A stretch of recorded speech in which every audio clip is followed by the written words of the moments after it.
Segundo aos Coríntios, capítulo 6, versículo 18, nos diz assim: Serei o pai de vocês, e vocês serão meus filhos e minhas filhas, diz o Senhor Todo-Poderoso. Quem não enfrenta algum tipo de problema familiar? Qual família não existe alguma situação de desavença ou de mágoa? Qual caso que não há algum tipo de complicações nos relacionamentos? Mas a questão é, são as crises na sua casa, as crises familiares que definem o seu comportamento? Os problemas familiares afetam o seu relacionamento com Deus? Eu desejo que você pense um pouco hoje sobre a família que de fato deve fazer diferença no seu modo de viver, na sua conduta de vida, que é a família de Deus. A citação que Paulo traz na carta aos Coríntios é uma passagem do Antigo Testamento, lá no segundo livro de Samuel, e que Paulo faz uma adaptação aqui. Na passagem original, Deus estava falando a Davi por intermédio do profeta Natã. Deus estava falando a respeito do sucessor de Davi ao trono de Israel. E Deus disse assim que eu serei seu pai e ele será meu filho. O Senhor estava falando a princípio de Salomão, que seria o rei de Israel. Mas Jesus Cristo, na verdade, é o cumprimento verdadeiro dessa promessa, porque ele é o rei dos reis, o descendente de Davi. Então, a profecia se cumpre de modo perfeito em Cristo Jesus. Por isso que Paulo, ele estende essa promessa feita a Davi a nós, porque em Cristo nós fomos feitos filhos e filhas de Deus. E é até interessante esse acréscimo de filhas, para dar justamente essa abrangência da família do Senhor em uma época culturalmente que as mulheres não eram contadas em alguns aspectos. Paulo deixa muito claro que o Senhor tem filhos e filhas diante dele.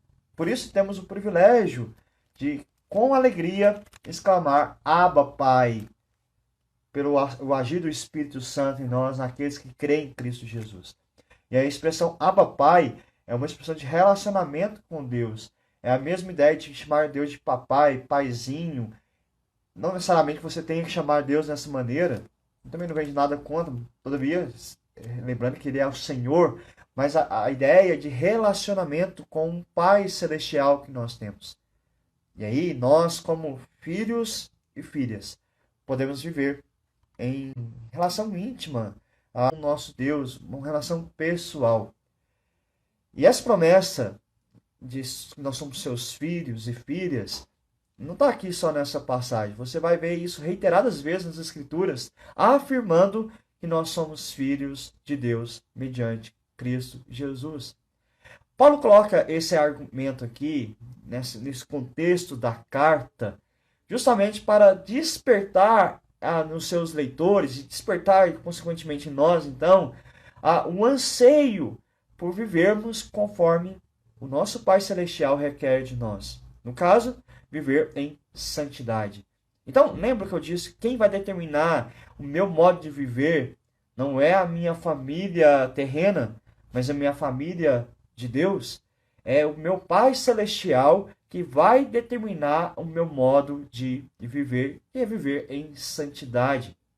Deus, quando Ele reúne os seus filhos, que é a igreja, o resultado deve ser visto na prática do dia a dia dos filhos e filhas do Senhor. Então, o objetivo de Paulo aqui, nessa carta, nos lembrando que nós somos filhos, é para que tenhamos o crescimento em santidade, nos separando cada vez mais da prática do pecado, da prática do mal, com base justamente nessa promessa de Deus, nós somos seus filhos. A ideia é de que Deus nos conferiu essa grande nobreza de fazermos parte da família dele. E isso, então, deve nos estimular na nossa aspiração, no nosso desejo por uma vida de santidade e uma vida de pureza, porque queremos ser iguais ao nosso Pai Celestial, ao nosso Deus, que é santo, santo, santo. Deus, ele deseja que seus filhos e filhas se consagrem para viver uma vida de santidade, uma vida de dedicação, uma vida de devoção, porque seria uma afronta a Deus se nós o chamamos de Pai, mas continuarmos numa vida de prática pecaminosa. Na verdade, se nós permanecermos no pecado, nós não temos Deus como Pai. E aí, Paulo vai colocar aqui, quem diz isso é o Senhor Todo-Poderoso, justamente para nos inspirar santo temor. Porque é o Deus onipotente, é o Deus onisciente, é o Deus onipresente, é o Deus quer no céu, quer na terra, não há outro igual a Ele. Por isso que o meu temor, a minha conduta de vida, o meu jeito de ser, as minhas atitudes devem ser baseadas no meu relacionamento com o Senhor. Mas interessante que o que Paulo coloca também quando ele diz o Senhor Todo-Poderoso é porque do mesmo modo que é grande o título dele, é grande a promessa de Deus. Aquele que fez a promessa de nós somos seus filhos e filhas é o Deus Todo-Poderoso. Não volta atrás nas suas decisões, não renuncia ao seu amor. Ele despeja o seu amor sobre nossas vidas, não só hoje, mas para todo sempre. Deste modo, o que deve reger a nossa vida, mais uma vez, é o fato de sermos filhos de Deus. Nós não podemos controlar como a nossa família reage a nós.